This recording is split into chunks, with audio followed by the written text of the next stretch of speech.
Hey everyone, welcome to the Fire Emblem Three Houses Relay Marathon. I'm Kirby Master, and we have Tasmaniajones on doing our first run today. Feel free to introduce yourself, just say hi. Everyone. So it's actually my first speedrun marathon. So I got back and I got back into speedrunning this game back last year in October. Firstly I was just testing out some runs in hard mode, and then I was able to transfer some of those strategies to the standard normal mode runs, which are what's normal on the leaderboard, since normal's the fastest mode. So I actually recently got the record run for Azure Moon. It was only by a few seconds. It's still a good record. There's still some improvements possible, but I was really happy with the run. I think it was last Tuesday. But It's nice to have the leaderboards not be covered by my name and Claris's name, because I think every category, most of the categories have a different runner holding the record currently. So yeah, this is a relay run. We originally planned for this to be a race, but we didn't have enough runners for that, so we have 5 different routes being ran in this marathon by different runners of different skill levels. So we'll be having Tasmaniajones doing our first run with Azure Moon or the Blue Lion's House, and then after that we'll have Aeon Frodo doing Verdant Wind or the Golden Deer House routes, and then as this middle run we'll have Floha be doing the Cindered Shadows route, which is a DLC route for the Ashen Wolves, which is kind of its own separate side story if you're not too familiar with that. And then a fourth run will be by Claris, who is also going to be racing this game in SGDQ. She's going to be running Silver Snow, which is the Church of Saros route, where you follow the Black Eagles and then decide to not side with them. That's all I want to really say, because I don't want to spoil much. Just in case, this is not a spoiler-free stream for Three Houses. And then last we'll have Logs be running the Crimson Flower route, where you choose the Black Eagles and then side with the Black Eagles. So we'll be having about 8 or 9 hours, roughly, of Three Houses content. And we have runners of various skill levels as well, so some of the runners will be top runners, some of them aren't, but that's okay, because you can speedrun this game at any level and have fun with it. So yeah. Are you ready, Tasmania?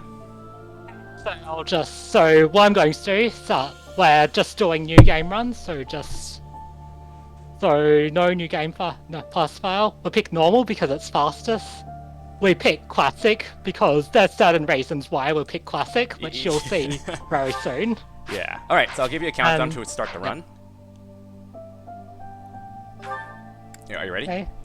Yeah. Alright, so 5, 4, 3, 2, 1, go.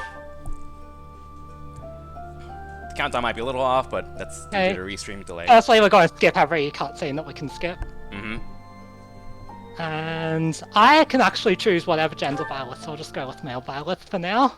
He deserves some love, but female Byleth will be faster for most routes.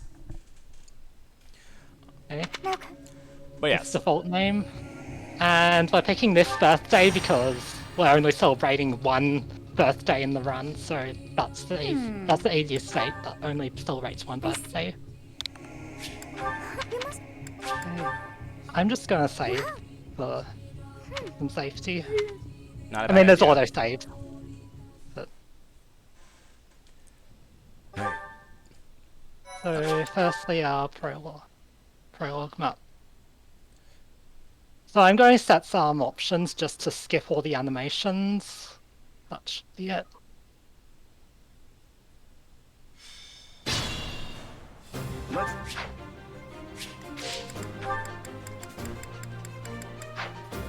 Stay focused.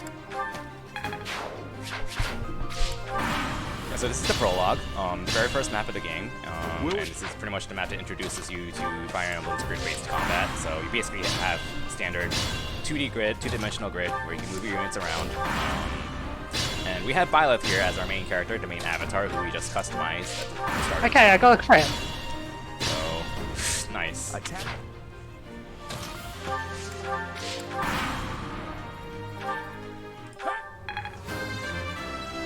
Okay, 2 speed done. Not ideal, but it is workable. Careful now. The stats that I want are strength, since you do more damage. Yeah, strength Speed is by helpful. far the most important stat for the sense. And also for this route, I particularly want defense. for at least the first 4 chapters. It's not as important, but it's useful. There is a stream delay right now by like around 5 to 10 seconds due to just how the restream is set up, so everything we say will be like around 5 seconds shorter. We'll try to keep that in mind. I kind of forgot about that, so that's my mistake for forgetting to mention that, but better late than never. But yeah, so we just have a bazillion cutscenes going on here, and we're just skipping all of them. And we'll be going through a tutorial segment introducing us to the monastery, which is kind of a hub area that you can run around and explore, and like talk to NPCs, recruit units, set up like supports, dine with units, give gifts, do quests, and so on. And we'll be doing only the mandatory stuff. As you might imagine, the monastery is really slow, so you want to avoid the monastery as much as possible. So we'll be skipping the monastery whenever we can, with like 1 or 2 exceptions. Zoomed in on the map, so that actually it generally reduces the amount of lag going on. So I'm just gonna skip through that. Yeah, this game is unfortunately very laggy, so okay, so yeah. You can actually get blocked by the door there I hope you've had a chance. if you're not careful.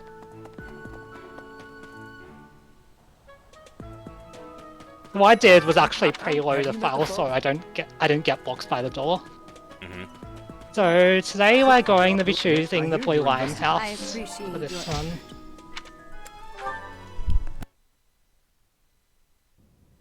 How are you in? I'm.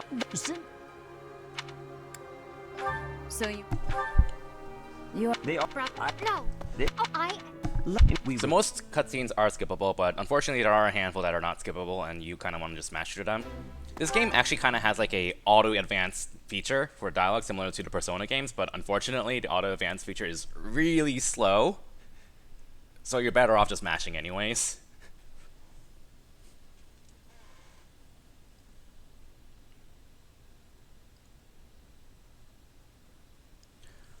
But yeah, so we're still in chapter 1. Again, still kind of the tutorial segment. We'll be doing some tutorial stuff for the like next 5 to 10 minutes, but after that it'll be go, go, go. But for the most part.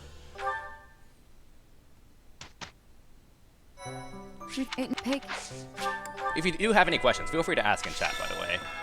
I am reading the chat, and So, I'm free to... I'm going to go to the greenhouse area, which means by going to this, I can actually warp to this later on, which will be important in a later...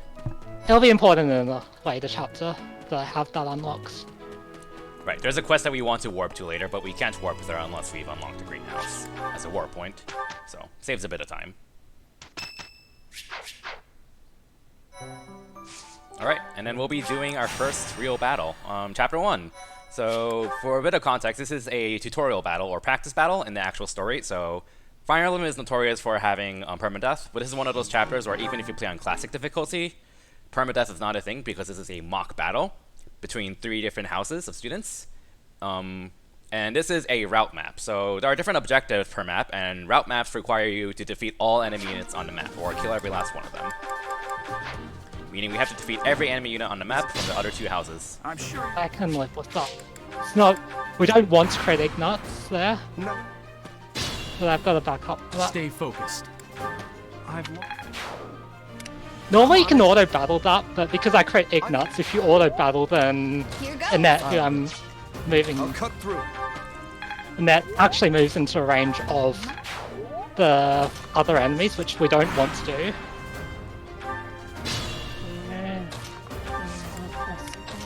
So we have 4 other units on the map in play. The orange-haired girl is Annette, and we also have Dimitri, the leader of the Blue Lions houses. And those are the 2 most relevant units of this run. The red-haired dude is Sylvain, and the black-haired guy is Felix. They're both useful for this chapter, and that's about it. Because they have pretty good base stats and combat art for the most... They have good stats for just this chapter, basically. Hey, I Especially got a units. point of strength, finally. So the chance of Byleth gaining a point of strength is about 45%. So we want as much strength as possible, basically. And given we're running this game 5 times in a row in this marathon, there is a good chance that some runners' Byleth will get a little strength screwed. But fingers crossed that it doesn't happen anywhere. Here goes.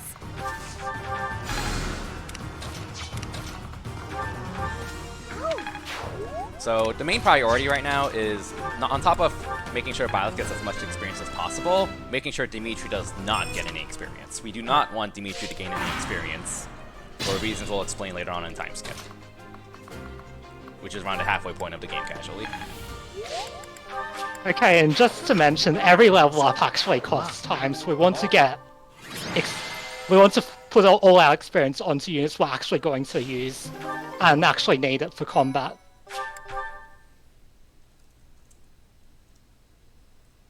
So I think Felix was the only other unit that leveled up, and that's expected since he defeated a boss.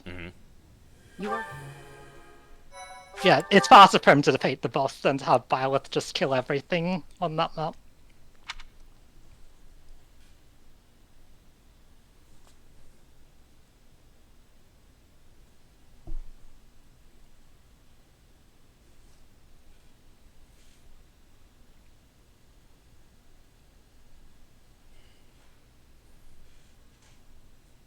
So yep, that was chapter 1. We'll have another forced monastery segment,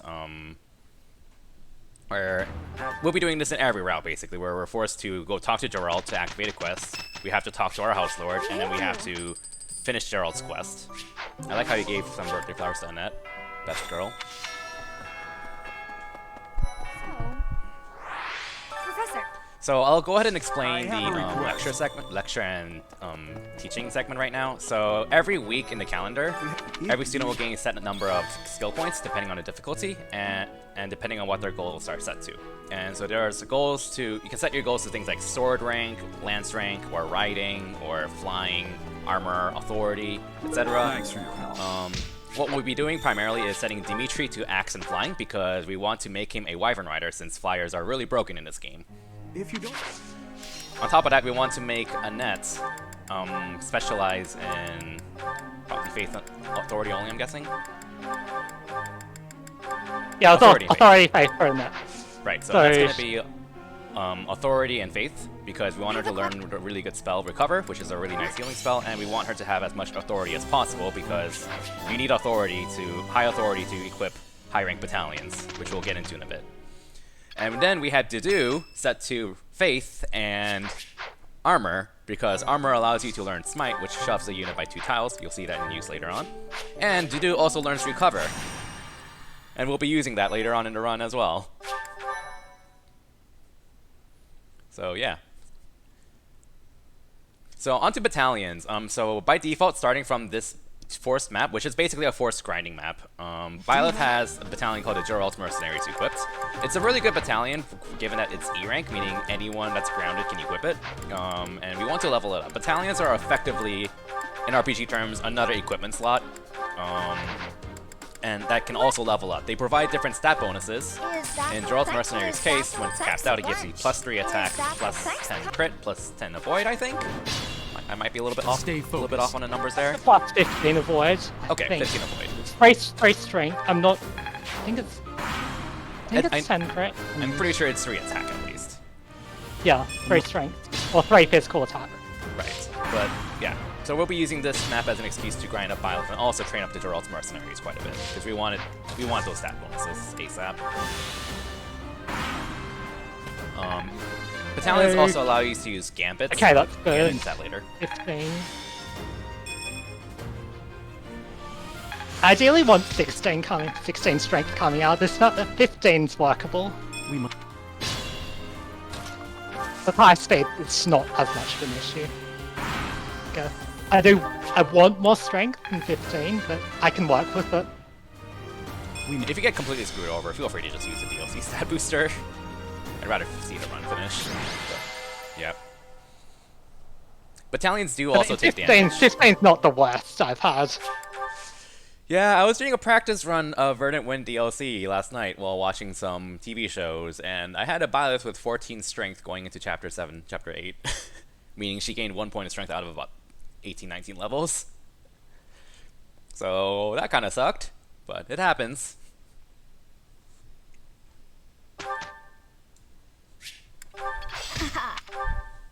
So yeah, Okay, right here. so we just had a lot of units learn skills. That's actually wasting us plenty of time. It's all So, It actually, seems- I should well, say, that's firstly, the- we're going to take Manuela's seminar, so we get extra sword rank for Violet, and also faith rank for Annette and Deju. This Yeah, is so- kind of before a seminar. You can skip it with the rest, but you might as well use a seminar. And it basically just teaches 2 different skill ranks to a certain set of students that have their goals set to that appropriately. Yeah, so you'll have noticed a lot of our other units had learned some skills, which every skill that we don't need is a waste of time. We're going to use this map to fix that. Yeah, this is the first real chapter where permadeath is actually relevant, and thus classic difficulty. So there's 2 different types of difficulties. There's the actual difficulty, normal, hard, and maddening. We speed on a normal because, as mentioned before, it's fastest. And then we have classic and casual difficulty. Casual difficulty means any units that die don't actually permanently die. Classic mode is classic mode, where units that die are actually dead permanently. And you might think, oh, why don't you just speed on casual mode because it's easier? Well, we like to go do with whatever difficulty is fastest, meaning any students we don't want to keep around, that we don't need, they're better off being taken down, unfortunately. So if you like the Blue Lion's house, and if you like anyone named that is not named Annette or Dudu, then I'm sorry. Hey, so we just got C sword rank. That's going to allow us to get our... We're going to reclass into Thief in the next chapter. So getting C swords helps with... make sure that we pass that. Being mindful. Ooh, yeah, 15 strength is kind of and we can't reclass to Thief, or... The Thief class is a intermediate class, which requires being at least level 10 to attempt to certify. And you also... Every class also has certification requirements, which, as Tasmania mentioned, is C rank swords for the Thief class.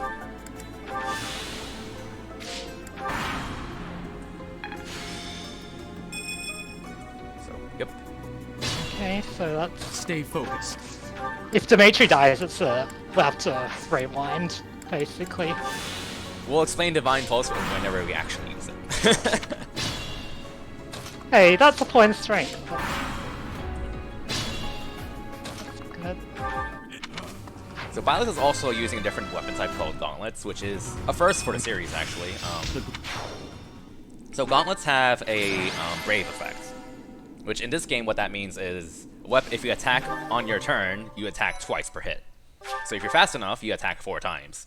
Gauntlets always have the Brave effect, and they always attack 4 times, but they compensate for being really weak. But that's really not too big of a deal in early game because Violet's base strength is really high. So he's going to be doing a lot of damage 4 times in a row, and they're going to be a pretty important weapon type for early game. We primarily use swords early on in this map just to raise sword rank to C for the Thief certification.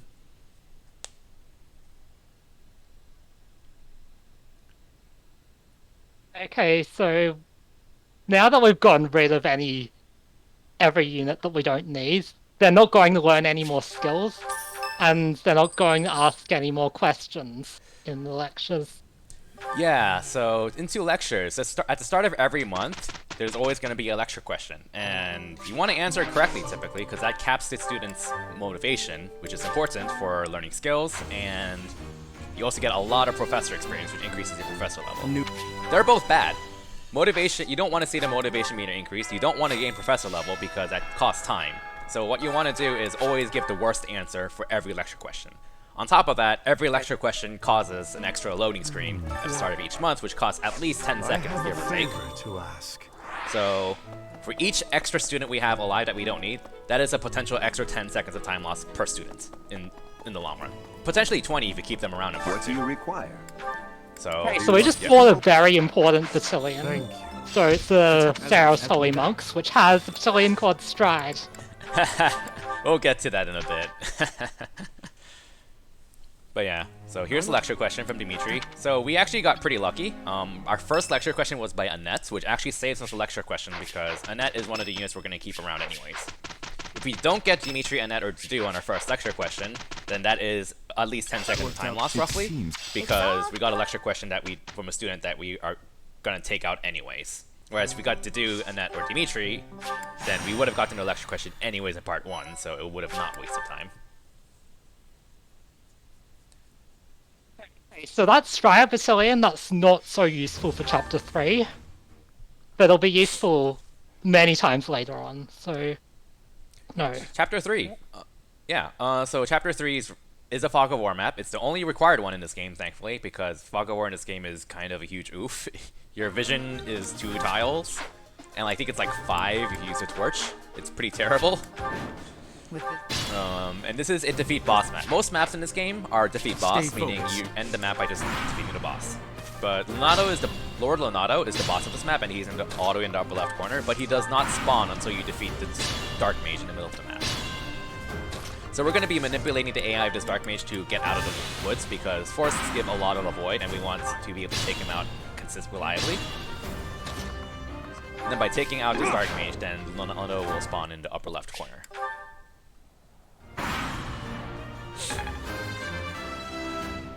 So there's also a group of enemies kind of to the lower right of Leonardo, which you'll see soon. And you can kind of see that there's like a green Triforce-like icon.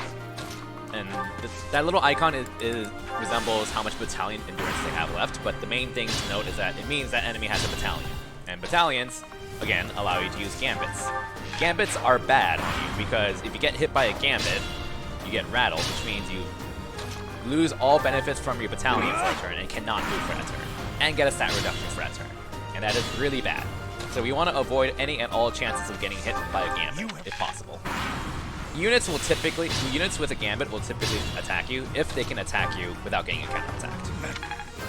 But if they can't avoid a counterattack, then they will usually gambit you. There are exceptions, but that's the general rule of trying to manipulate the AI into not gambiting you.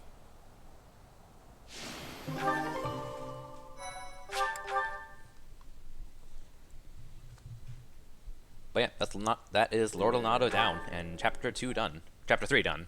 3.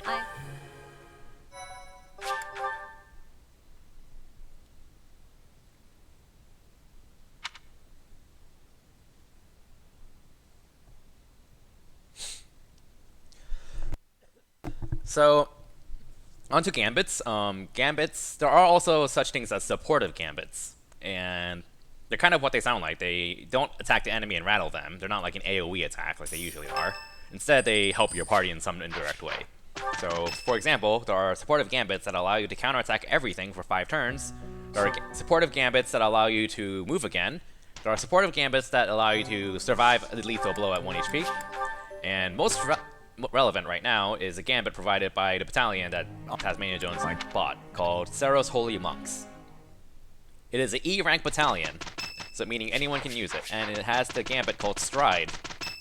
Stride, what it does is it allows a unit to have +5 movement for that turn, along with 2 other units that are within 2 spaces of that target. So you can stride up to 13 units, I think, if I counted that correctly. 1, 2, 3, 4, 5, 6, 7, 8, 9, 10, 11, 12, 13. Yeah, 13 units. And give 13 units +5 movement. You have to still leave a gap. You actually still have to have a gap around the user, so it's only 12 at most. But yeah, it's kind of like a casual's most fun tool, I guess, because it's like so easy and so easy to use and so broken and so available. And you get 2 uses of it per map. So we have to stride battalion on Dimitri just because he's kind of forced on every map, so we might as well. Stay Well, not focused. forced on most maps. And so this is a defeat boss map. This map is a little bit bigger, but we'll be using turn 2 as an opportunity to have Dimitri stride Byleth, and Byleth will just zoom across half of them. And again, there are a lot of enemies with gambits here, so we want to be careful and take them out and or stay out of range of enemies that would otherwise try to gambit us. So, for example, that mercenary that we just killed has a gambit, so we wanted to stay out of his range and then just punch him. So, it's no. But yeah. And at the end of this chapter, we will get a sword that basically only Byleth can use, called a Sword of the Creator. Other units can technically use it too, but you kind of don't want to usually because you lose a lot of the better properties it has. So the Sword of the Creator is a really nice weapon in that it has 1 to 2 range, which is important because it allows you to counter everything that is 1 to 2 range. Archers have 3 range in this game, so usually you can't counter them, but you can usually counter everything else with the Sword of the Creator. It's a bit of a weaker weapon, unfortunately, and it's also pretty heavy at 9 weights, and which means the more weight a weapon has, the more it reduces the unit's speed. But it's still a really valuable weapon to have just because it's our main reliable 1 to 2 range weapon to use. So right now we'll be prioritizing using gauntlets if we want to punch something to death at 1 range, but if we want the flexibility of 1 to 2 range, then we'll be using the Sword of the Creator.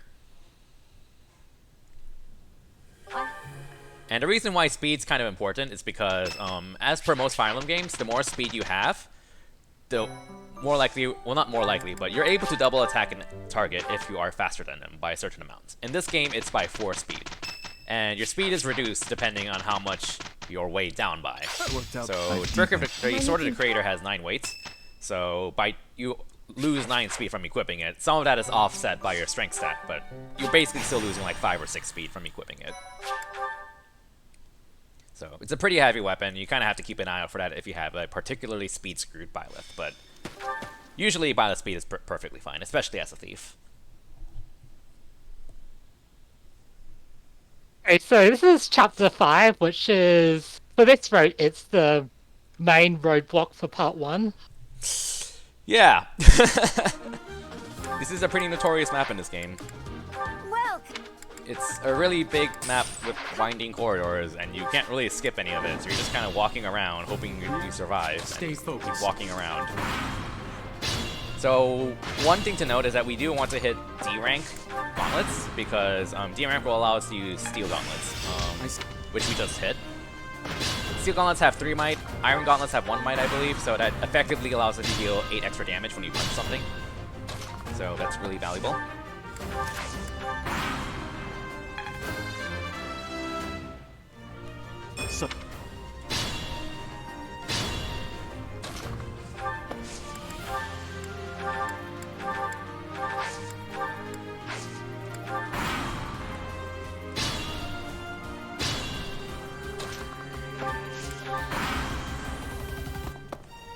And we'll be making a bit of a convenient detour here because, sort of convenient. So we kind of aggroed a bunch of enemies into starting to chase us down, but we'll be kind of running around them by tucking ourselves into this little corner, and they'll run directly past us and hopefully go after Guilford, the green unit that's out of our control. And conveniently enough, there's this Armor Knight in the upper left corner who we can take out, and he has the Accuracy Ring, which is one of the most useful items in the game, because accuracy is a very underrated stat in this game by most players, honestly. Being mindful. When equipped, it gives you plus 10 hit. That's a really big deal in this game, because this game goes by the 2 RN system. Focused. In other words, this game lies to you about hit rates. So, kind of to go into a little bit of detail about that, basically,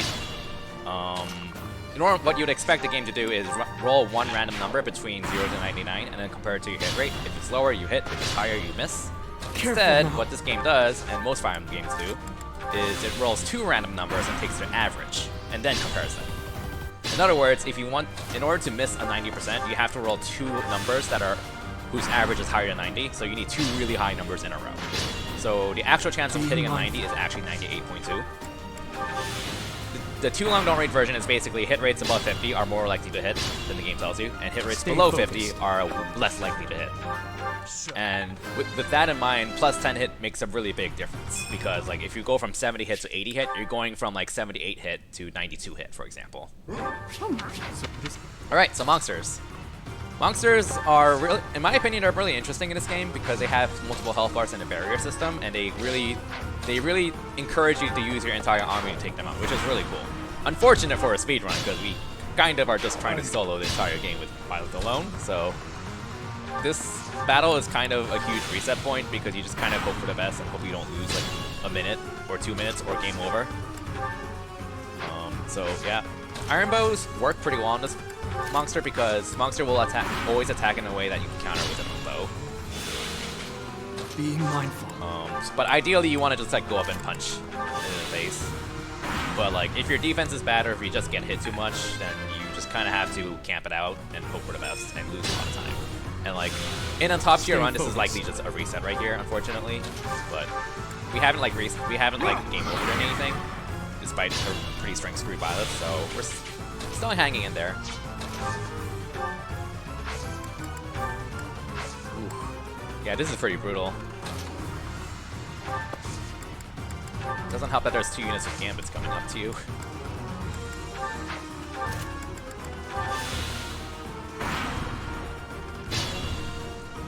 Being mindful. Well, that's annoying.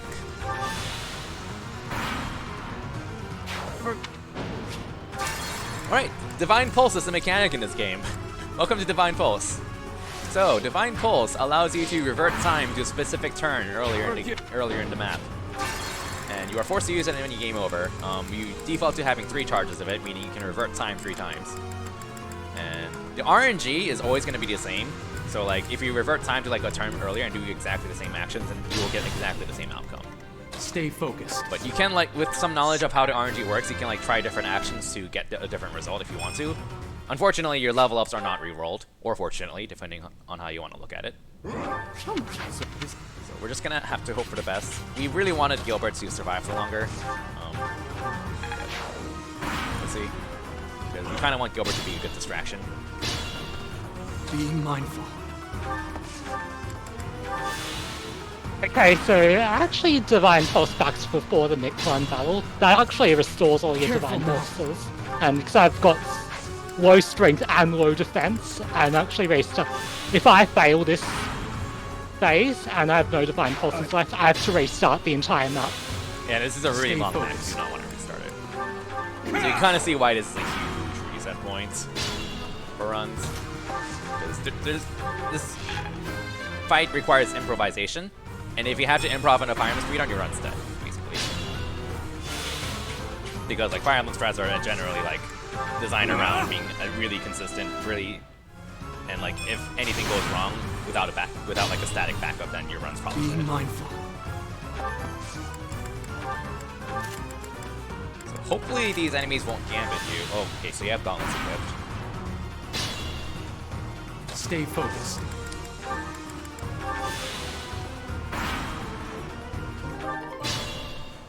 Hang in there.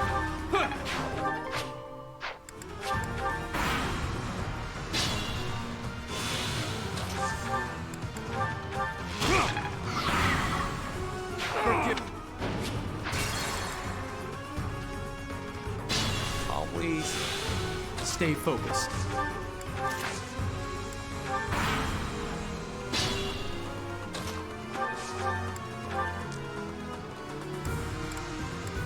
Yeah, that should be okay now. Yeah. Yeah, that's not ideal. This is really far from ideal. Welcome to Chapter 5. Welcome to Chapter 5.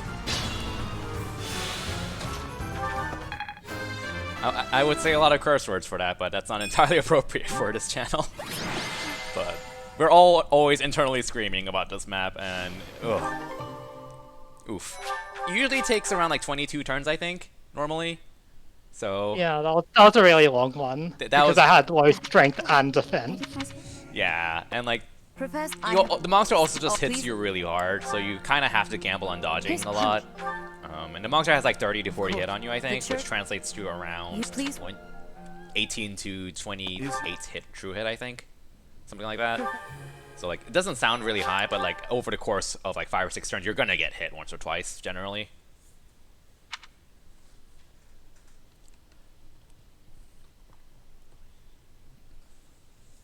But yeah, so that is the first big reset point of the speedruns for most routes. The second one is Chapter 7, which is in 2 maps, but this one is a little bit more relaxed, I suppose. Yeah, I'd say Chapter 5's the big one for this route. So what we're going to do is we're actually going to go into the monastery and recruit a unit.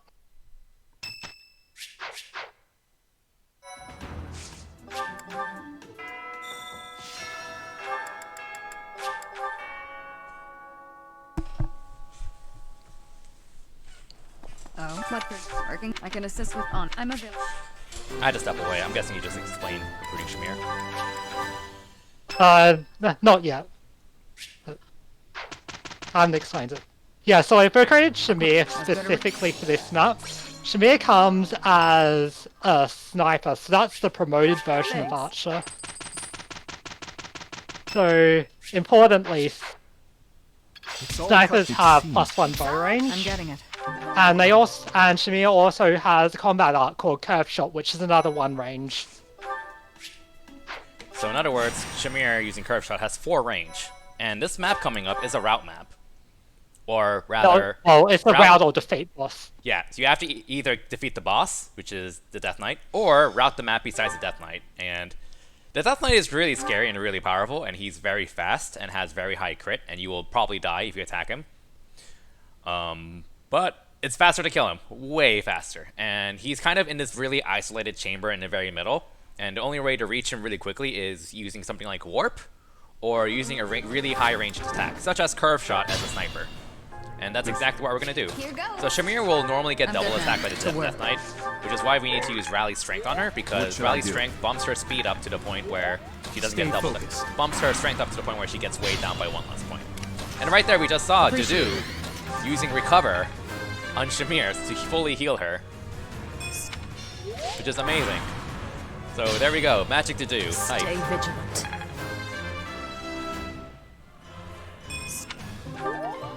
And if you're not familiar with this game, Dudu is normally like the kind of unit that's just kind of a physical tank. He has like terrible magic, terrible resistance, just very high strength and defense kind of unit with Okay, nothing so we've else. got an unskippable cutscene here. Yeah, so we want to be as rude as possible for this cutscene, because being nice to Professor- Cetus or That's wrong. Yes. Yeah, we want to pick the bottom If option so we don't get support points, and also less dialogue. But yeah, I smashed too hard. And happens. Yeah. See. Not that it matters. Sure. It's not a big deal. It's like a second or something like that, but you do want to pick the bottom option for every route. Well, Okay, so what I'm actually going to do is change the unit's goals this chapter. So what are you going to be changing them to? I'm guessing Dimitri to axe and riding. Axe riding for Dimitri, authority for Annette, and flying for Shamir and Flame. And you might ask why flying? Flying has the least automatically learned, the lowest number of automatically learned skills. So if we set the unit's goal to flying, they learn as little as possible, which is what we want, since learning skills costs time. Okay, what we're going to do... Another wrong answer. Skip. Yeah, she learns more if you actually switch to Faith. So we're just going to keep her on flying only. Professor. One minor thing that's less obvious is Dimitri's goals. So we wanted him to hit sea flying, I think, because sea flying is one of the requirements for certifying as a Wyvern Rider. But now that he's hit that, we're going to set him to axe and riding, because when you hit sea riding, you learn a skill called Dexterity +4, and Dexterity is kind of it's a stat that gives boosts to your accuracy. So every point of Dexterity gives you +1 hit, and so it's purely just a Physical hit. reliability. Yeah. It's a purely reliability buff. +4 hit just helps with reliability a lot over the course of an entire run for Dimitri. I mean, yeah, Blue Lines is generally pretty accurate, but still, plus anything helps. So, Yeah, and like it technically costs time to Pretty learn help. Dexterity +4, but like it costs like 1 second or less to do it, so it's generally worth it for the accuracy buff, especially with how the Juarn system works. so this is a route map where we have to kill everything. Yeah, so this is another big reset point for a lot of runs, because this is another mock cut battle through. similar to Chapter 1, where we have 3 houses Stay fighting each other, focused. except the other 2 houses actually fight each other. And since they're so far away and we can't really reach them anytime soon, there is going to be a lot of variance of what can happen. Generally speaking, we want the other 2 houses to take out each other as much as possible. So we've actually moved Annette into the middle, so she can actually rally Violet. And also, we've just had Blaine take an Iron Axe from the Jew. Let us away. Nope. That'll be explained later.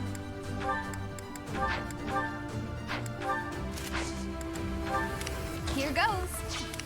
So yeah, and that's a really valuable support unit here, and a lot of enemy units here prioritize attacking Violet for whatever reason, even though they can just easily kill Annette. Why? I don't know. Hi, Ferdinand von Iron. But yeah, Rally is just a really nice utility that NN has because I will. buffing strength is just Never mind. I can work around that. I want to kill Ignuts there generally. Yeah. Yeah.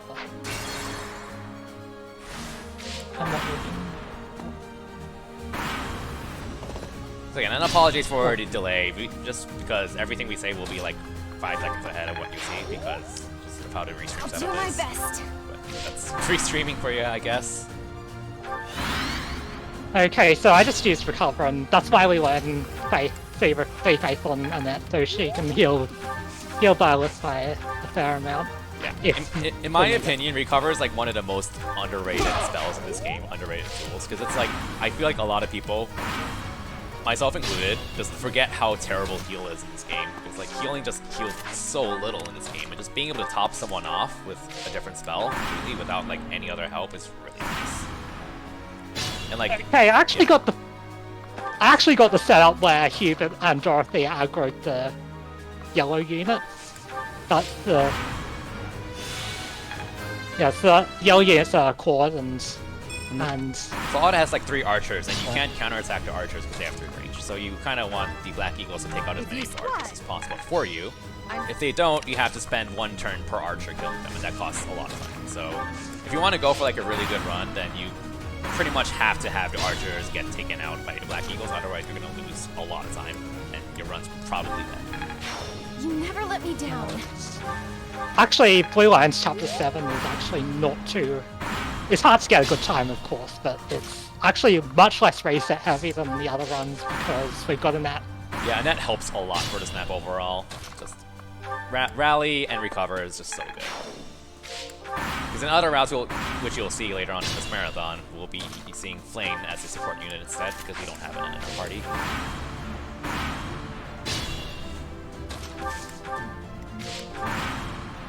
That's faster than normal because we had Edelgard not wiping.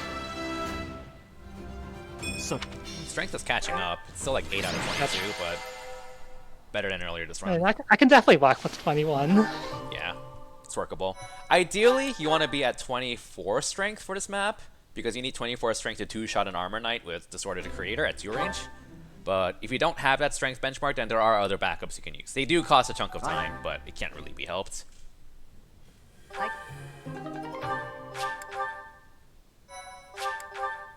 But yeah, Chapter 7 went a lot smoother because we've actually got a net who's actually competent. Who's actually a competent unit, unlike Gilbert.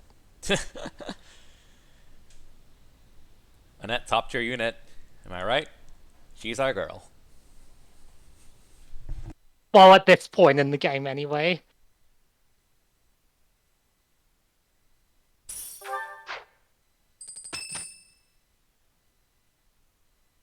Yeah, just on instructing, every time we're prompted to do an instruct, we're always going to do an auto-instruct that's faster that way.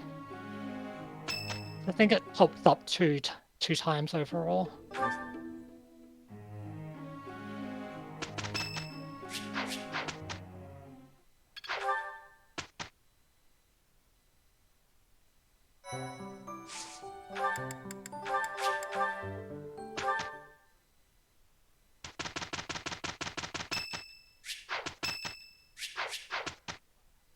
that worked out, it seems. Well, we're...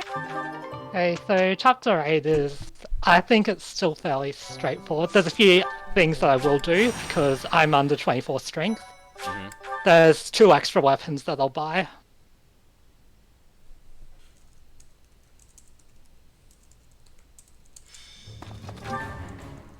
And I'm also going to get a new battalion this chapter to replace our old one. So firstly I need to throw away... We're only going to need... Yeah, so this is just... I've just done the position changes to fix our order, so we're going to hire Kingdom, Wyvern Co, and also going to buy a Killing Edge and an Armor Slayer. So this chapter is the first chapter where your battalion guild and armory selection opens up. So the Killing Edge and Armor Slayer are not available until this point, I think. The Killing Edge is a weapon that has moderate strength but has a really high crit rate, and when you crit someone, you deal triple damage. And Armor Slayer is a weapon that is super effective on armored units, as it sounds like. And when a weapon is super effective on someone, then the might of the weapon is tripled. I think the Armor Slayer has 8 might in this game. Assuming it has 8 might, that means it has 24 might in armored units. So you can kind of see the Armor Slayer almost one-shotting this Armor Knight. So this is pretty much the backup strat if you can't kill the Armor Knight at 2 range with 24 strength. Okay, so the King's and Wyvern coat is an upgrade battalion. It has more strength eventually, and while it has less avoid, it's got more accuracy, and we're actually going to need that accuracy in later chapters. Yeah, the Kingdom Wyvern Core is really good. It gives +5 attack once it's capped out. You want to train it up as soon as possible, and +10 hit, I believe. I think it's +10 hit. And hit is pretty much the most important stat. 10 hit. Yeah. 10 hit at base up to 15, I think. Up to 15. Okay, hit's pretty much the most important stat after attack power in the speedrun. So, and the last kicker is that it's a flying battalion. And flyers are really broken in this game, but one of the pretty few limiting weaknesses of flying classes is that they cannot equip battalions unless the battalions are flying. But so we've actually got a ball this month, so we're going to talk Soraya to. So we get to select one unit to be our dancer, and dancers, if you're familiar with past Fire Emblem games, are very, very good unit. So firstly, what I'm going to do, so... Before the... Wait, slide, May so... I ask a favor of you? So I've recruited Manuela, and she actually learns an important spell for Chapter 11, so that's why we've recruited her. Oh, great. You just say And yeah, so we don't really have many choices for our dancer at this point. So what we're going to first the goals.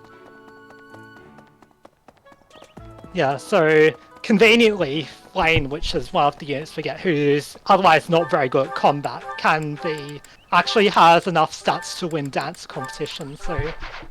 Yeah, so you need minimum of 14 charm, I believe, to be guaranteed to win the dancing competition. And Flame conveniently has enough charm for that, so she's going to be our dancer for this run. She's actually not going to be a dancer for the rest of the run, so if you're a Flame fan, then rejoice, because you're going to be seeing her used a lot in this route.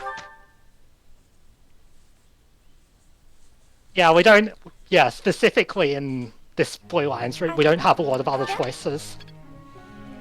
I mean, it is possible to use Dimitri, but we want him to actually do damage, so...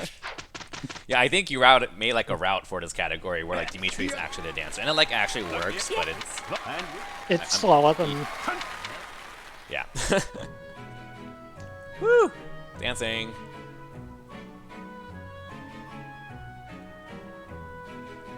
So yeah, the dancer class has 6 movement, which is really nice in this game because usually they have low mobility, but 6 is nice. And what dancers can do is, if you're not familiar with Fire Emblem turns, they allow a unit to move again. So that's really good, really useful. And that means you can stride a unit, including your dancer, move a unit with +5 move, dance for that unit, and have that unit move again with +5 movement. So yeah, and that means Flanar Dancer is going to be one of the most important units for the rest of this run. Just dancing is so important. We're going fast.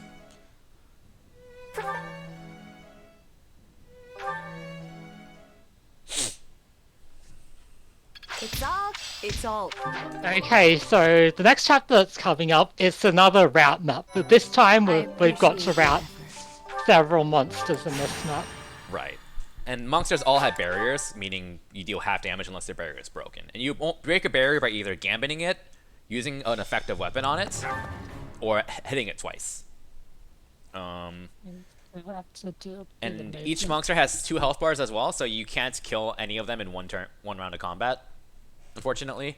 When you gambit a monster with an offensive gambit, then that will force the monster into attacking whoever used the gambit, which is what we're gonna be doing with Shamir to take out the lower left monster.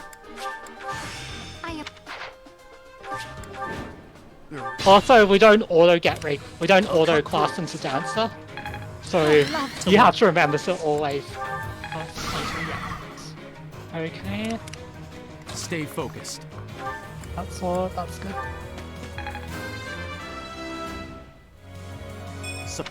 We have to kill that monster. Let's take them out. This monster has to go. Because we want Violet to go directly into the middle. Let us away.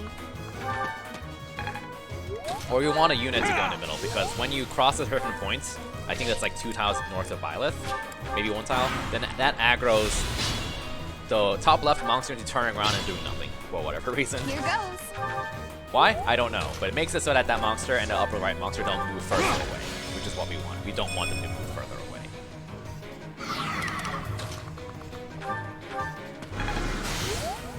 So yeah, Manuela helping out here, just finishing off that last health bar. And that barrier got destroyed instantly because this monster is weak to swords. And then we're going to have positioned Violet as well to be able to counterattack the upper right monster on enemy phase.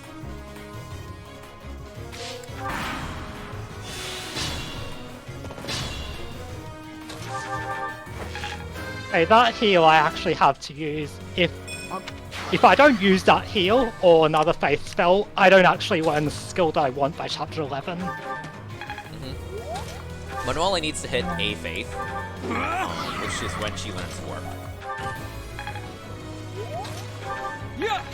Not bad. So I think like if you don't have her use like any healing or faith spells, then she's barely short of hitting A rank by the time you need it. So yeah. And thankfully we get a free energy drop in this map, and energy drops are really good because it's a stat booster that gives you +2 strength, and strength is the most important stat by far. Ideally, we'd save her for Dimitri for part 2, but if Violet's strength is really screwed or low or whatnot, depending on the strat you use, then we may end up using it on Violet. I'm actually going to do a short calculation in chapter 10. I forgot to check in chapter 9 what the stats were. But so it's a short check. So, this next map is very notorious for speedruns, and keep in mind, this is normal difficulty. We had to take out Kranya. She's really fast, so good luck double attacking her normally. She has like over 25 speed or something absurd, even normal mode. And she takes 3 less damage. 26 attack speed. She's just absurd. She's on an avoid tile, I think, and she gets +30 avoid if we attack her at range. So you might think, okay, we'll just attack her at 1 range. Well, 1, that's hard because she's further away, and 2, she takes 3 less damage if we attack her at 1 range. So, Okay. yeah. We just learn Smite, and you're going to see it in this chapter. It's in my... Yeah, Smite is a really nice combat art. Just shoves a unit by 2 tiles. It's simple, but it's really good because it's fast, which is an issue that spells like Warp and Rescue have because they have an animation spell that costs a few seconds. So we'd rather use things like Reposition or Smite to move units because they have like almost no animations.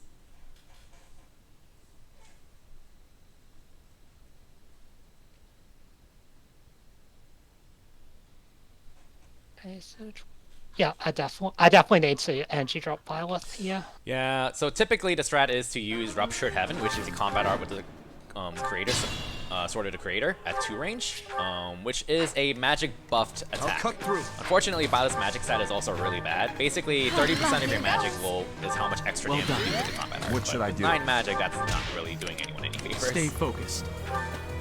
So it's unfortunate. Okay, so I need 24 strength to KO with the gauntlets. So the energy drop gave me 2 strength, which gives me exactly enough to kill her at 1 range. And let's hope we land a double 83, and we did.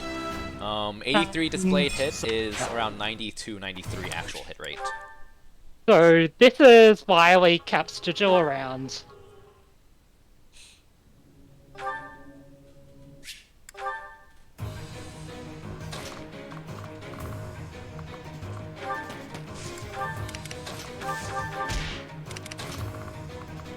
But yeah, if you didn't have Sigil, you can't actually one-turn the map.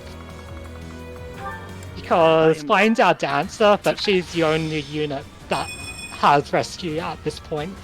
But That's why we kept Sigil around, so we can get the 2 extra movement on Flame needed to get to Violet. And now Judu's no longer going to be used, sadly. But yeah, so those are Dilu's 2 uses in a run. Using Recover on Shamir in Chapter 6 with the Death Knight, and using Smite in this map to save a turn.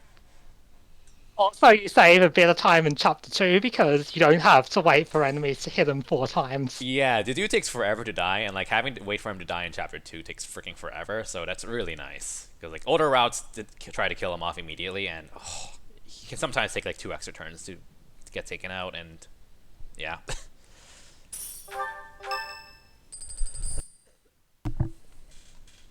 Okay.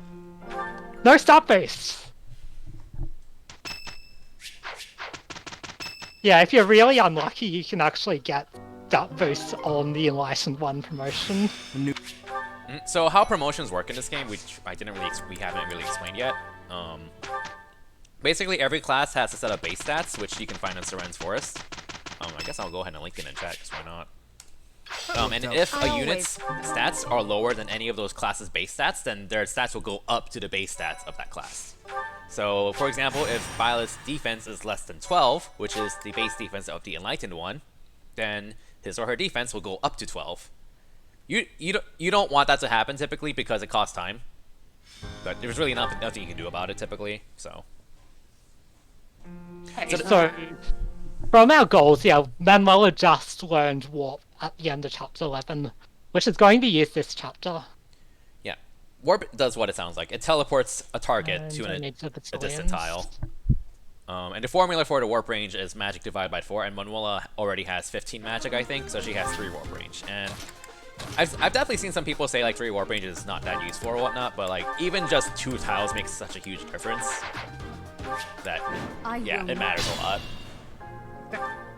To work. Oh, lovely. Good. I'm grateful. Yes, Stay focused. and this is why we took the Iron Axe from the Jew. If you actually keep the Iron Axe on him, Let us away. yeah, this is a bit unfortunate. So we don't need to do anymore. That. Sad.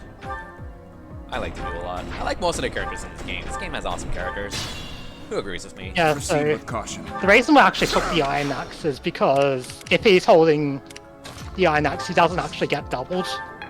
I'm grateful. Did you know the enemy stole a Creststone? I will need all my strength. Sorry, I was too busy skipping. So yeah, warp in action. Let's take them Right out. up. Normally you would have to kind of go around the bottom left or bottom right corner, but just skip all that with warp. There's a bunch of enemies in the way too, so warp skips all of that. And then we can just take out the Flame Emperor right here. Spoiler alert, the Flame Emperor is a very important character in the game. But, yep, so 2 turns.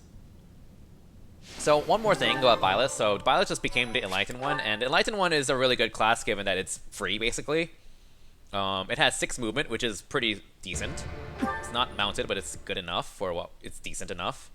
Okay stat bonuses, and most notably it has Sword Fair, which is basically +5 attack power if you use a sword. And Byleth's sword, Sword of the Creator got buffed into the Sublime Creator Sword in the Crania map, and it basically went from like a pretty weak 7 might 1-2 range weapon to like a 14 might 1-2 range weapon with less weight. So it's like it's a much better upgrade, basically. It's a really good weapon. Still has 1-2 range, has a bit of extra crit, very accurate, very powerful. Allows her to use Sublime Heaven now, which is basically a better Ruptured Heaven. So, yep. I believe Byleth needs like around 27 strength to 2-shot the Flame Emperor the next map coming up. But we have Rally. 7 if you buy the battalion in Chapter 10. Right. But like, it's not really a big deal with Blue Lions because we have Rally Strength, and that's awesome. And we also just got Sethith in our party for free. He does not join your party here if Flame is dead before this chapter, so... But Sethith is kind of nice as just a really nice unit all around, because he has really good base stats, he's a free Wyvern Rider, and he has high authority, which is really valuable as well. And he can reclass to Cavalier as well, which is really nice if you want him to be a mounted unit with a support battalion, because, again, flying classes cannot equip most battalions. So we'll be seeing Seth used in different degrees depending on the route. But yeah, this upcoming map is just a quick defeat boss map. I have a report.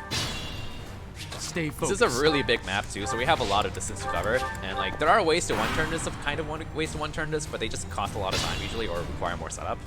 So we're better off just doing like a quick move unite, and then just take 2 turns with this. I'm grateful. We need to kill the mage, because the mage is going to be blocking our way. Dance for the mage, Let us away. dance for Byleth, and take out Edelgard, I mean the Flame Emperor. And yeah, that's the last map of part 1. So this game has 2 parts. There's like the teaching part, where you spend a year just kind of chilling with your students and stuff. And then there's a 5-year time gap, which just happened in the story right now. And then part 2 happens, which is like the entire war half of the game, where you're actually at war. The 5 years have just passed, and every unit in the game gets a specific number of level ups depending on who they are. So for example, Seth always gains exactly 1 level up, Felix gains 3 level ups, Bernadetta gains 0, Flame gets 0, etc, etc. In normal difficulty only, any unit that is below level 20 will get auto-leveled all the way up to level 20. So every unit we have are now is now level 20. So they off for free. We just got all those level ups for free. On top of that, Dimitri, who's been level 1 this entire game, just got reclassed into the High Lord class. So the High Lord class, and remember how I mentioned how if your stats are lower than a class, as you become certified as a class, your stats go up to the base stats of that class. Well, that means Dimitri just went up to 16 strength, 11 dexterity, 13 speed, 13 defense as a level 1 unit. And then gained 19 levels on top of that. So it is pretty standard for Dimitri to have around 30 strength as a level 20 unit here. And this is why the House Lords are really broken in the speedrun. Because we really want to take advantage of how broken they get from this time skip mechanic. So Dimitri is going to be stronger than Violet, but still 10 levels lower. Not great, but I can work with it. Yeah, 27 strength's like mediocre. I think his average like around 30. So it's like 2 below average, but again, it's workable. Yeah, this map, Azure Moon has the hardest time with this map because you have to take out Pilardo, who's in the middle, and when you take him out, you have to kill him again. But when you kill him, he has 2 different spots he can spawn in, the north or the south, and in Blue Lions, you want him to spawn in the north. It's 50-50 chance, I believe, and you lose a lot of time if he spawns at the bottom, and there's nothing you can really do about that. Hey, so I just missed with the 90% displayed gambit. Oh yeah, that hurts. 90 displayed hit is actually 98.2% chance, so missing that was a 1.8% chance. That is unfortunate. I'll actually take the doggy. So, and Dimitri also comes with his own battalion called the King of Lion Corps. It's a really good grounded battalion, which gives absurd attack power, 10 attack, and a lot of hit and crit. I'll comply. And most notably, it has a really powerful gambit called Wave Attack, which hits every unit within 2 tiles of the target. So, yeah, it has a huge amount of range.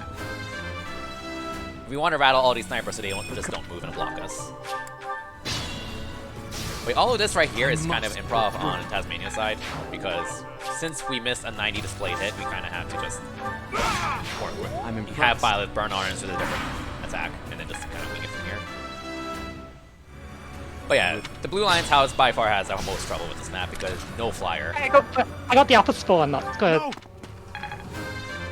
So fun fact, if Pilardo spawns in the upper area, one of his goons has an evasion ring, I believe, that is droppable. If he gives you the bottom pattern, then that goon does not have an evasion ring, so you permanently lose out on an evasion ring if you spawn in the bottom. Why? I don't know. Also takes an extra turn for us if we get the bottom spawn in this raid. Is an extra turn you lose. Yeah, the bottom's like you spend an extra turn having to like open a door and then chase him down. It sucks, but again, not much you can do about it. And Divine Pulse doesn't fix it either. So.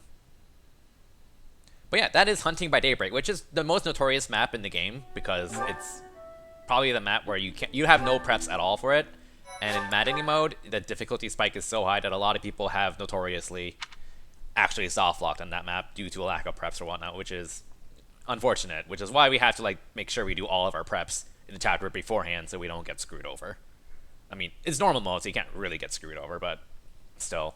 You'll see a pretty involved preps before Hunting by Daybreak in Silver Snow, because Silver Snow has a lot of preps they need to do to set up Sethith for part 2.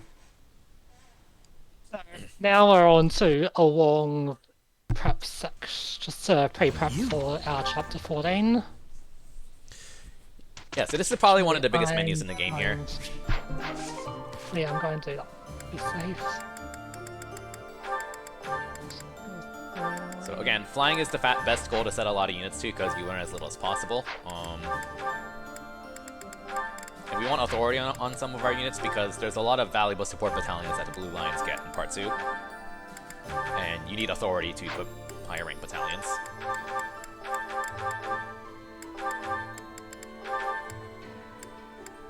Now we're doing a lot of stuff for Dimitri just to get him ready for carrying part 2. And giving the King of Lion Corps battalion to Byleth, because Byleth is a grounded unit, and Byleth is still going to be valuable as a combat unit as the Enlightened one, so the extra attack power from the King of Lion Corps battalion will be very nice and appreciated. And now, all the setup we've been doing on Dimitri with his goals, all the axe rank, C flying, C dexterity for C riding for +4 dexterity, is set up so that he can just carry with the Wyvern Rider class. And we're going to be throwing a bunch of axes on Dimitri as well, because axes are really powerful, and the Wyvern Rider class has Axe Fair, which is +5 attack power if you use axes. You notice I actually sold the tea leaves? What actually happens in part 2 if you don't sell your tea leaves? Every birthday prompt you get an additional menu telling you whether you want a tea party. Yeah, it's like not really an additional menu, but rather you get a really slow menu where the menu like scrolls up for like 1 second and then asks you, do you want a tea party or give birthday flowers? Whereas if you can't give tea leaves, it just gives you like a really quick prompt that doesn't scroll, just saying, do you want to give birthday flowers? I've also accidentally done a tea party before. I think we all have at some point. Okay, so this we're going to do a bit of repositioning and then some shopping for Dimitri. Yep, so as a reminder, we'll be buying, the most important weapon is the Brave Axe on Dimitri, and as a reminder, weapons with the Brave effect allow you to attack twice per attack. So assuming Dimitri is fast enough, which he usually will be, he'll attack 4 times with the Brave Axe, with his absurd attack power.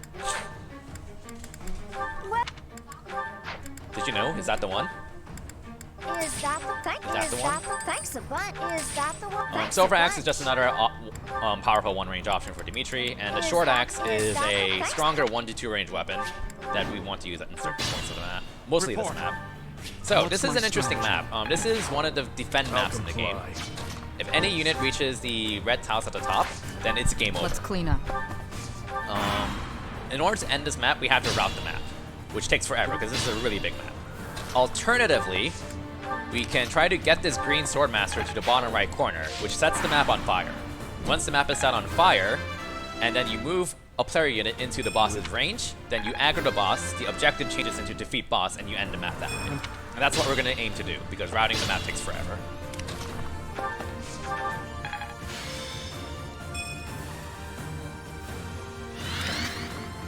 Not ideal to make sure we get hit.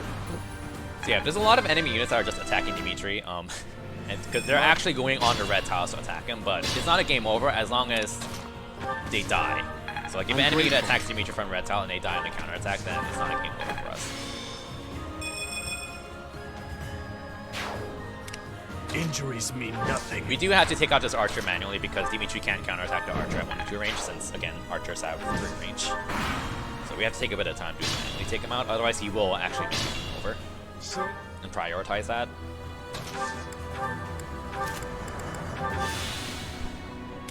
I actually had to move Dimitri up, since otherwise there's a heap of Falcon Knights that keep spawning at the bottom. If I don't move him there, then basically the Falcon Knights gets to the red zone and you lose.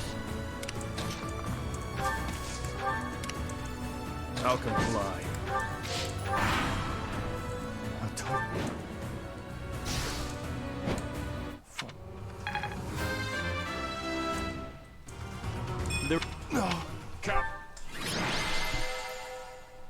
Okay, so yeah, protecting Garrick Mock.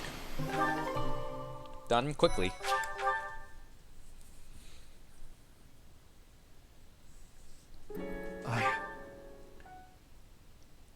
Alright, so that's chapter 14. We're going to be seeing that chapter a few times. That map is reused quite a bit in this game. That's the same map that we fought on in the last map of part 1. Okay, so next map. So part 2 is kind of just the part in the game, which in my opinion is really fun, because that's when you get like all your broken skills and all your broken tools, and you just go, and just clear maps with all your broken tools. And it's really fun to have like these really OP house lords just flying around killing stuff with really absurd stats because of how the normal mode mechanics work. So one of the reasons why we set Annette to authority is not only because she learns more rally abilities from it, but she needs to hit A rank authority, because that allows her to equip the Blue Lion Dancers Battalion, which is A rank. And use a slightly different setup. okay, well, But she generally needs authority to at least B rank for some other battalion that's... yeah, other. Seems like- Okay. I always Wait, work. the Blue Lion But Dancers. yeah. I'm guessing you have Seth used it then. Yeah, I'm going to get it in the later chapter. Status doesn't hit authority until chapter 16. Okay. Authority until 16. But yeah, Seth starts with like B plus authority, I think. So it's really easy for him to hit A authority. Yeah. Really good. Just a really good unit all around.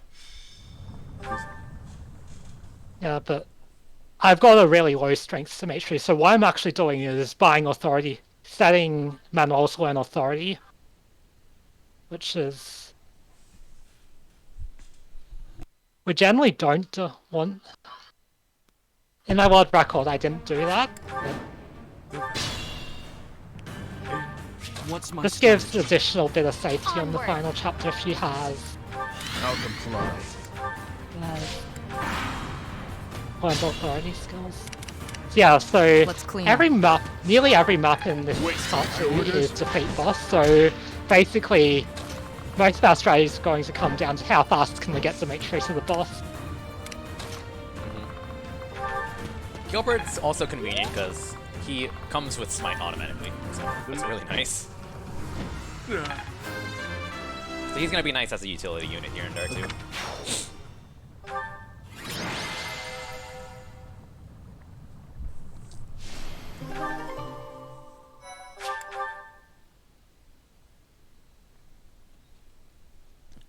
So chapter 16 is the bridge map. We'll be seeing a few times in this marathon. It has the interesting objective. We have to defeat all the commanders on Yeah. it. Yeah, we have to defeat all commanders, which is, in my opinion, one of the probably the most interesting objective, just because it's like not as tedious as a route map, but it's also more involved than just, oh, just stride, dance, move flyer, bop boss, because you have to kill 3 bosses now. So the bridge map has kind of a trigger point that spawns a 4th boss, and we don't want to cross that, because killing 4 bosses is usually slower than killing 3 bosses. So I'm guessing you're going to be doing like a setup to have units before Acheron's trigger point and then do a stride setup on turn 2? Yeah. Yeah. Okay.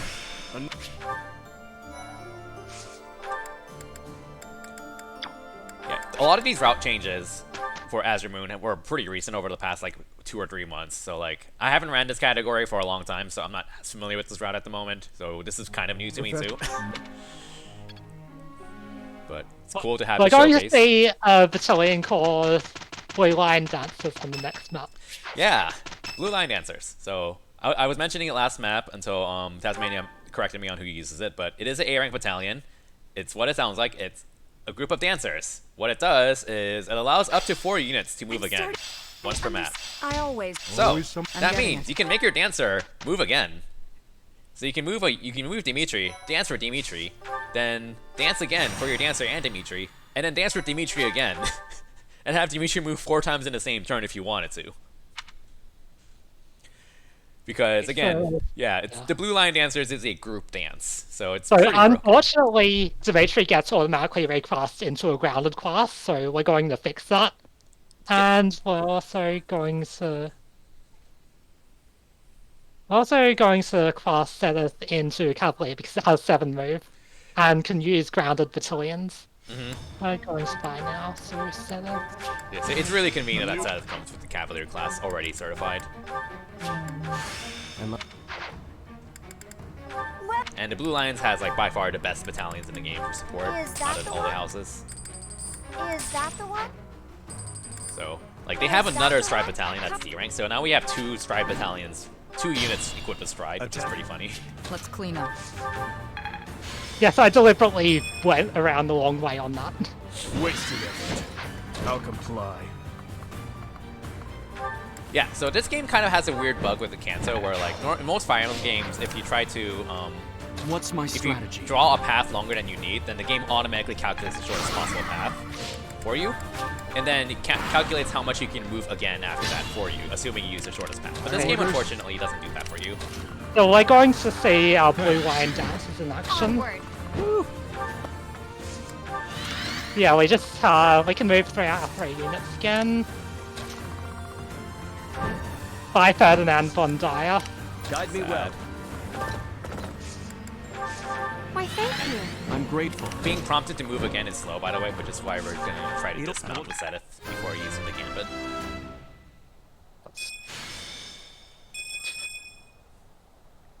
That is not good. I'm I think guessing you missed yeah, like lava. we can double with the set. We can double with the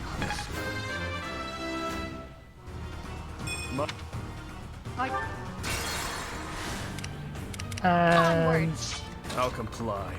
one more dance, and Lady. that's the map done. We're like 5 seconds ahead, so keep that in mind. What's my strategy? I've no choice. Poor Lorenz. This is kind of the map where you kill off Lorenz and Ferdinand with the nobles, which is sad, but you gotta do what you gotta do. Because again, part 2, story-wise, is actual war between the different houses, so you will be required to kill most of the students on the other houses if you have not recruited them. So yeah, there is a 4th boss that spawns in that map if you end your turn after crossing the trigger point, which is Acheron. He spawns kind of in the center right portion of the map, but thankfully we're not gonna bother with him. So, yep. Okay, so we've got chapter 17 comes up, which is a really big map, and we have to kill 2 bosses on it. Yeah. So this is the same. This is Gronder Field. So this is the same map as chapter 7, where we had the mock battle between the 3 houses, except this time it's actual war. But thankfully, it is not a route map. So we just have to take out Claude and Edelgard. Claude's all the way in the bottom right corner of the map, and Edelgard's in the bottom left corner. Did I say bottom left twice? Claude's in the bottom right corner, Edelgard's in the bottom left corner. And this is a really big map, so we have a lot of distance to cover with this. But thankfully, we've got a lot of tools with that. Stride, Warp, Smite, Blue Line Answers, so on. Lots of fun tools.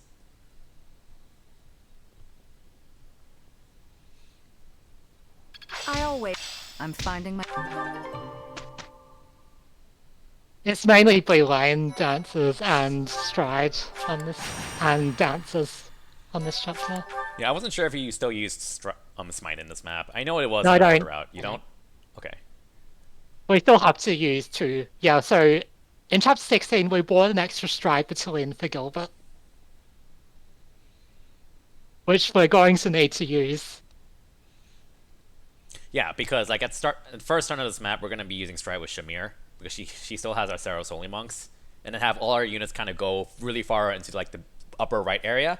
On turn 2, Shamir is way too far away to use Stride on that group, so we want a second unit with Stride to re-stride everyone on turn 2. Actually, I have Gilbert do the first Stride. Oh, okay. Opposite then. Gilbert first right, and then What's Shamir's my Stride on strategy? turn 2. Then, so what I'm doing now is setting up another dance formation. Let's clean up. The dance formations are so fun in this category. You don't see it in any other category, standard category at least. I'll comply. Guide me well. I'm grateful. 29.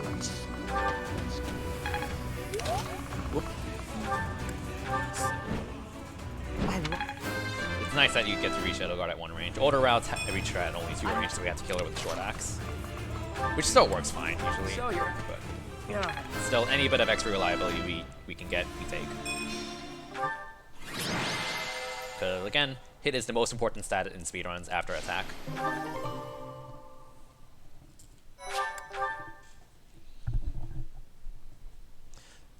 So yeah, we actually used another combat art we haven't really mentioned much, called Sublime Heaven with Byleth. It's a really good combat art, actually, and we'll be seeing it quite a bit throughout the entire run. This marathon, actually, because Byleth's used in every route. After chapter 17, Violet's not going to have Dimitri carry nearly everything. Do we use Byleth anymore? You're no. You're right. You don't use her. We don't use Byleth anymore. You're right.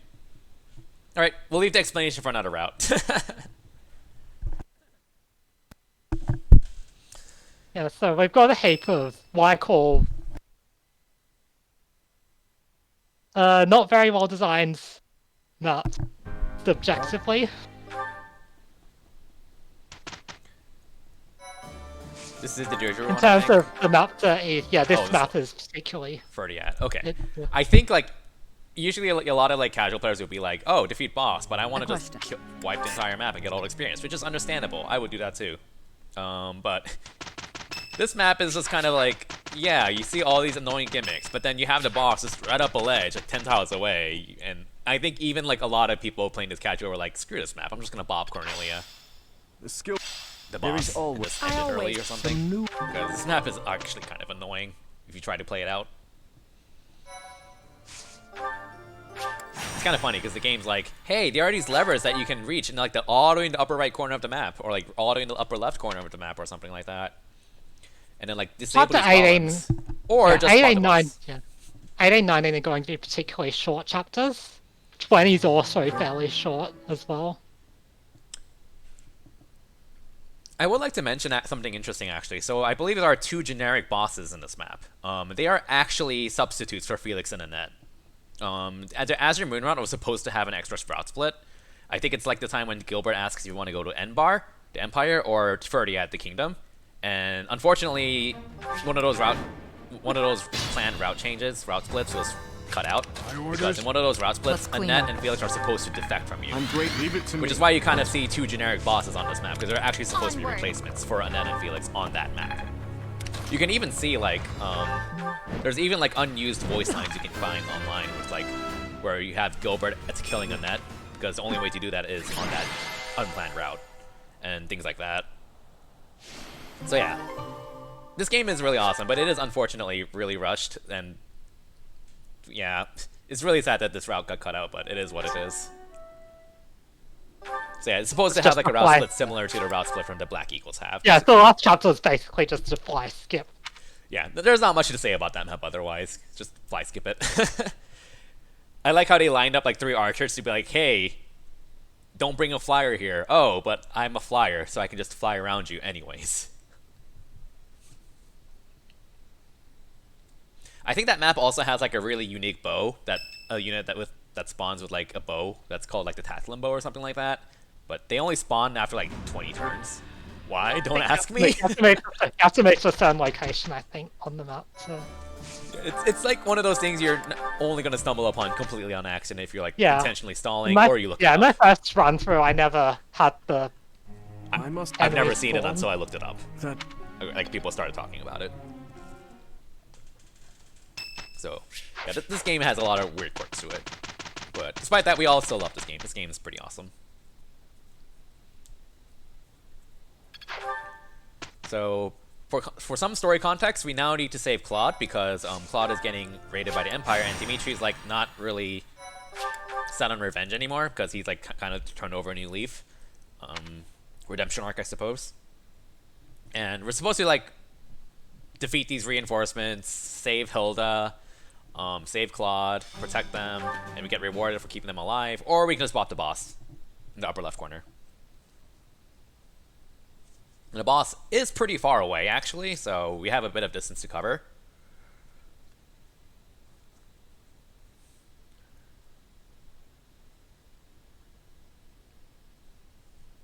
But nothing that's a quick stride can fix. Let's We also clean want up. to equip here so we don't get any Great. unnecessary My levels. orders. And Dimitri has fairly high Leave it defense to me. anyway, so it's And not too... he doesn't need to worry, and he doesn't get blocked here either. So you can just like use like a kill a unit in the front and then like do a dance to one turn this, but that's slower than just spending a turn and then flying Dimitri again on turn 2. You would. Do I? So Yeah. I'm very glad I got authority on that. Dimitri's strength is not what was that? 40 strength? 40. It's I generally... That's I not want a great. bit more than that. Yeah, that's not great. I believe you said the benchmark for endgame is 44. I want 44 for endgame, but I can... to cut out a turn. Yeah, I mean, if you don't hit 44, then it can't be helped. You just lose a turn in endgame, which costs. And I also had to use the energy drop on Byleth 1. But one thing I like about AM is, yeah, part 2 is very reliable. Only really big problem is the final map, and It is probably the If most you're going reliable for part it, yeah. too, honestly, out of all the routes. yeah. The final If you're map's going kind of for- oof, yeah. but otherwise. If you're going for record, then yeah, 22 can cause a number of issues, but But yeah, like I can already think of like 3 or 4 potential run killers in all the other routes, especially Silver Snow for part 2. But Azure Moon, I can only think of endgame, and that's basically it. Maybe Hubert, if you can't one shot him, because that means you have Got to hit him enough. twice. But yeah, I've got enough strength on I'd that. like. I'm. Because I've got a net, so I've got enough. I need 43 on Shops 21. this is much nicer than older routes because you get to use rally. I like it. Okay, so coming up, that work? so I suppose. to get some context, we have to invade Fort Merceus, and remember that enemy back in Chapter 6? That We've- enemy's guarding this fortress now. He is buffed because it's part 2. And by Unfortunately, he forgot shot with a battalion in this rate. On normal mode only. So you do actually get an extra cutscene if you take out the Death Knight here. After having cleared Mercedes' Paralog, because minor spoiler alert, Mercedes and the Death Knight are half siblings. So you do see like another hand-drawn cutscene, animated cuts, not animated, but still HAL. one of those stills that you see, which is pretty sad to see, honestly.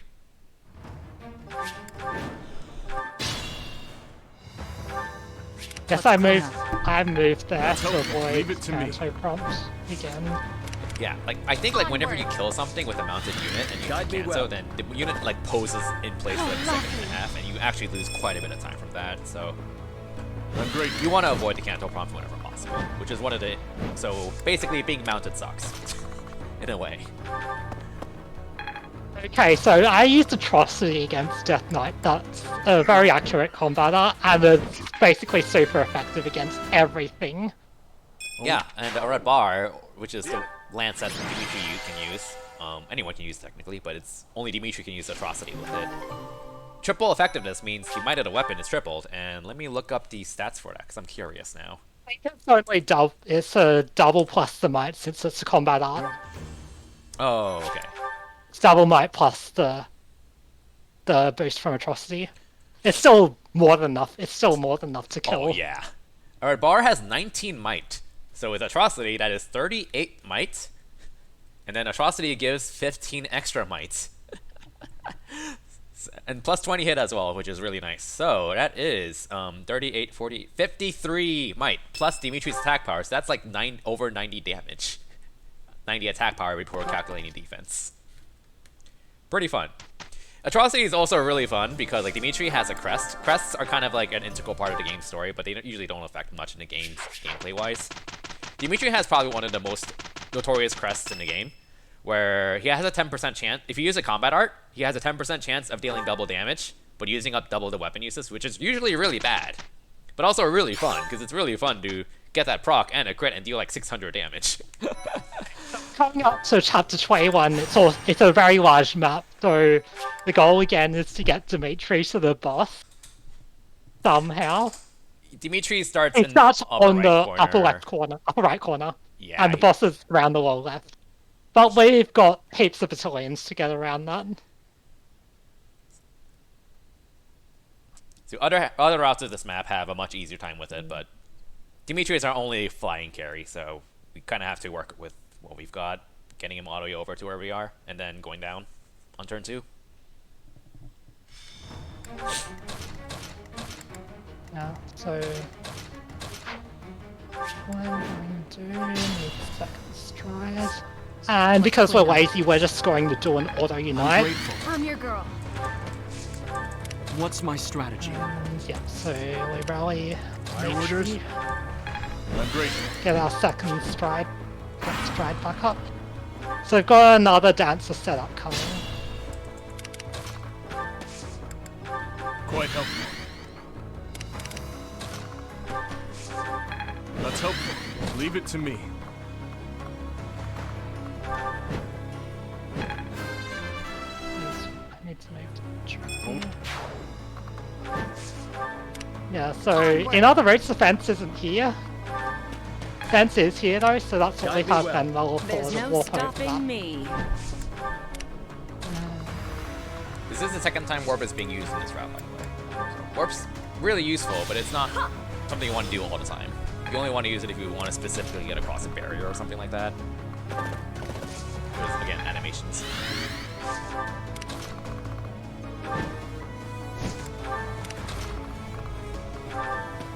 Thanks for that. Here. We must. Alright, one more map. It's So, remind me again, which battalions are we using? Which gambits are we using? I'm guessing we're using Blessing and Sacred Shield, right?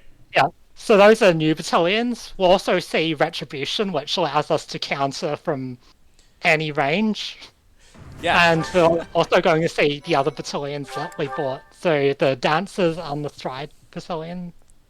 Yeah, so there's like a bazillion Siege Tome users in this really big map. They have like magic that hit Dimitri really hard at 10 range. So we want to kill all of them on turn 1, just so we don't have to worry about them. So, as Tasmaniajones mentioned, we're gonna stack a bazillion gambits on Dimitri with Retribution, so he can counter all the Siege Tome users. Sacred Shield, Zero. which makes it so he takes 0 damage from all ranged attacks. That includes magic attacks, which is inaccurate in the game's description. But yes, he will take 0 damage from ranged attacks. Blessing, which is more of a reliability thing, it ensures he survives a lethal blow at 1 HP. And of course, he will be strided as well. I think that's it. Blessing, Sacred Shield, Stride, Retribution. Yeah, lots of that the one? buffs on him. Here's our Is that the one? Is Retribution, that the one? Stride, Sacred Shield. What's my strategy? Thanks for that. Let's clean up. Our Blessing is coming. I'm grateful. Blessing is coming up. Apologies. My orders. I'm good now. Leave it to We're me. doing another dancer setup here. I can hear- There's no stopping me. We want the others. We want this space. Onward. I'm your girl. Guide me well. And then our next job is to warp Dimitri into the boss's room. That's helpful.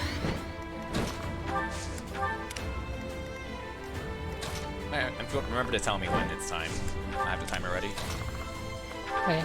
Quite helpful. So yeah, the boss we have to take so- out is Edelgard, except she's kind of monstrified because of her crest. And so she's on a really powerful throne, and she has 4 health bars to take out. So Dimitri's got his work cut out for him. He's gonna be having to counterattack her as much as possible on enemy phase, and also just smacking her with the Brave Axe on player phase every single turn. We want to hit 44 strength ideally, because 44 strength is the threshold to 1 round first health bar, which saves your turn in quite a bit of time. And unfortunately, we left a lot of our units in the middle room because their use has passed the run. Gotta go fast. So yeah, the chair that Edelgard is on is 40 avoid, I believe, and plus 5 defense, plus 5 res, and she takes half damage No reprieve. from her barriers, so she's really bulky.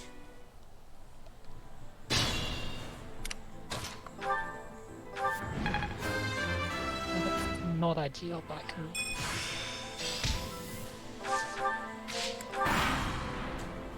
Really. Okay. That Mortal Savant is scary. Don't be careless. Comes 5. But Edelgard also has Wrath advantage on her last health bar, Is so my life to be lost? you don't want her to be below half health, because that means she'll attack first if you attack her, and also have plus 50 crit. that is not good. Oh, yo, this. I think you're fine. She's not in Wrath advantage, at least. 1 HP on Dimitri. So, Just dodge. I think I'll need Sad. to do is use the Elixir. Is my life to be lost? So I'm going to- Looks like you're only in range of 1 Mortal Savant, so Elixiring in place is probably fine, I imagine. What's my strategy? Yeah, Let's yeah. clean up. And I don't have. Actually, yeah, I'm fine.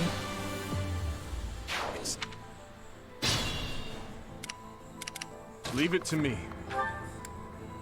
Don't get Wrath crit. Okay, that's time. GG. So the timer that I have is 1:32:52. I mean, it's underestimate. It's underestimate. That's like my own policy for my own runs. As long as it was fun and underestimate, then it's good enough. Also, yeah, that chapter 5 was garbage, and 22 not ideal, but Well, that's marathon running for you. We're gonna get someone's probably gonna get bad strength Byleth, but it happens. But yeah, GG. Thanks for this run.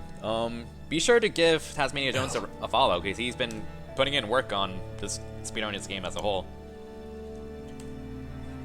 And also feel free to join the FE Discord, because it's the Discord for Fire Emblem speedrunners for both this game and also most other Fire Emblem games as well. Yeah, and we get to watch the sad cutscene.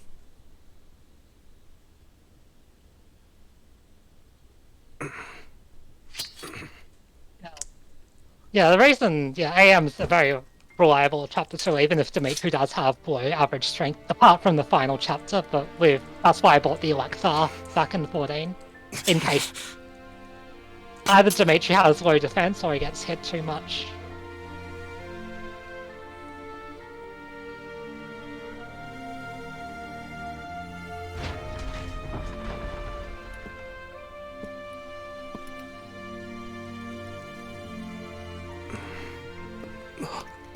Yeah, I'd say apart from chapter 5, most of the other chapters are not too bad actually for this.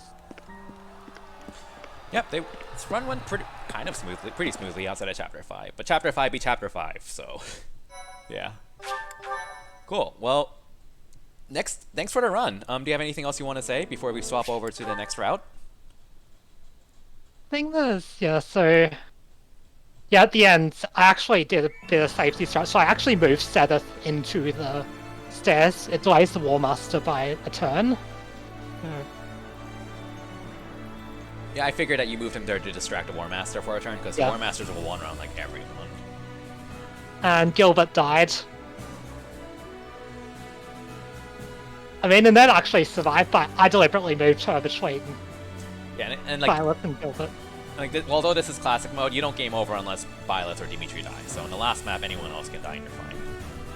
And Shamir survived as well somehow. I think a mage must have gotten Gilbert. Yeah, because a mage he got the was Gilbert, I saw. Garbage. Shamir is one of my favorite units, so I'm proud of her for surviving. Okay, and I'll skip the. Yeah, I guess no one really wants to see the credits. You don't need credits. Seeing the MVP list is kind of funny, just because it's kind of funny to see Byleth, Dimitri, in my opinion. But yep. So that's Blue Lions. Okay. Yeah. GG. Thanks for your run.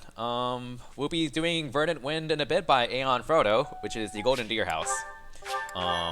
Similar length, and we'll be swapping over. So we'll be taking a few minutes to set that up. So feel free to get a drink of water, use the bathroom or whatnot, and we'll be right back. I'll probably still be around for that, maybe in chat. Cool. Yep. And again, be sure to follow the runner. Linked in the chat. Be right back.